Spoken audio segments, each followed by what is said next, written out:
Πέμπτη σήμερα και όπως κάθε Πέμπτη έχουμε στην παρέα μας την Νικολέτα Γούβαλη της εταιρείας Oriflame, η οποία μας αποκαλύπτει όλα όσα πρέπει να ξέρουμε για ένα σωστό μακιγιάζ. Σήμερα λοιπόν η Νικολέτα θα μας δείξει βήμα προς βήμα πώς να κάνουμε το μακιγιάζ μας για να αποφύγουμε τυχόν λάθη.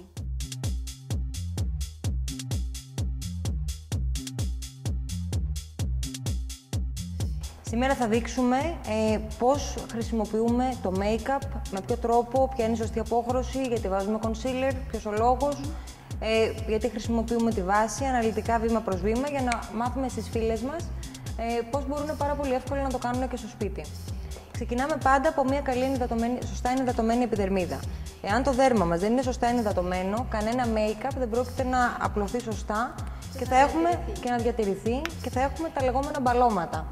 Ξεκινάμε πάντα από μια καλή βάση, μια πολύ καλή ενυδατική, την οποία την εφαρμόζουμε σε όλο μας το πρόσωπο. Η βάση βοηθάει το μακιγιάζ να διατηρηθεί αναλύωτο και να απλωθεί καλύτερα το make-up μας. Τα χείλη μας. Το make-up, τη σωστή απόχρωση του make-up δεν τη βλέπουμε ούτε στο χέρι μας, ούτε στον καρπό μας, ούτε πουθενά. Τη βρίσκουμε στην γωνία στο πηγούνι μας. Πρέπει να είναι ακριβώς το ίδιο χρώμα με το πρόσωπό μας. Το δουλεύουμε ταμποναριστά και με πολύ απαλές κινήσεις.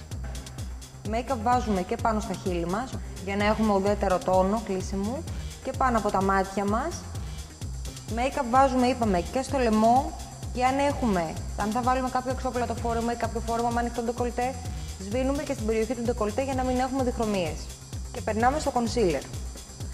Το concealer μπαίνει στα σημεία που έχουμε πρόβλημα. Δηλαδή, είτε είναι κάτω από τα μάτια μας, βάζουμε ένα concealer σε απόχρωση πορτοκαλί. Το πορτοκαλί από τη φύση του έχει την ικανότητα να εξουδετερώνει το καφέ. Φωτίζει τις περιοχές δηλαδή όπως μαύρους κύκλους, πακίδες, πανάδες, ελιές που μπορεί να έχουμε στο πρόσωπό μας, οτιδήποτε.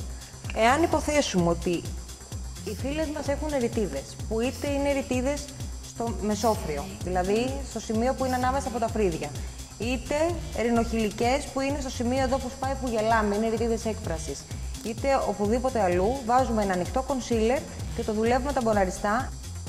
Αφού τελειώσουμε με το make-up και με το concealer, την πούδρα τη βάζουμε με το πινέλο. Εάν τη βάλουμε με το πομπόν, το ειδικό σπουγγαράκι που έχει πούδρα, θα είναι πολύ βαρύ το αποτέλεσμα.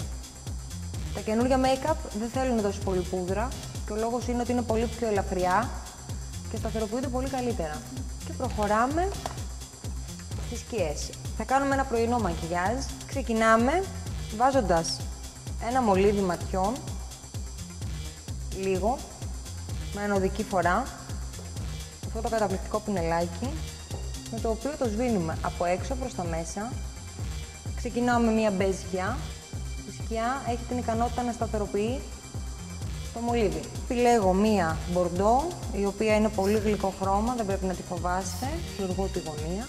Βάζουμε μία ανοιχτή σκιά κάτω από το τόξο του φρυδιού, φωτίσει το κόκαλο και να προβληθεί το μάτι μας προς τα έξω. Σβήνουμε και με λίγη σκιά, σε πιο σκούρα απόχρωση, στην άκρη του κάτω βλεφάρου, για να δώσουμε το γατήσιο αποτέλεσμα. Και ολοκληρώνουμε με μάσκαρα, μαύρη. Βάζουμε ρούζ. Το ρούζ μπαίνει στο υψηλότερο σημείο των ζυγωματικών μας. Αν μας πέσει παραπάνω, το σβήνουμε με πούδρα, όπως μου πέσει εμένα τώρα. Πάμε πάνω και το ανοίγουμε.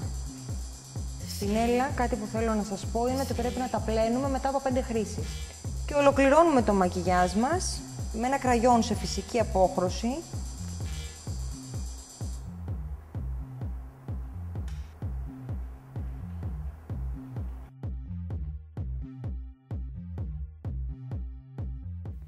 Αυτά ήταν τα βήματα που πρέπει να ακολουθείτε για να έχετε ένα εντυπωσιακό μακιγιάζ και για να είστε όμορφες και λαμπερές καθ' όλη την ημέρα. Μαζί σας θα είμαστε και πάλι αύριο Παρασκευή στις 9:30. Μέχρι τότε καλά να περνάτε σε ό,τι και αν κάνετε. Από μένα, γεια σας!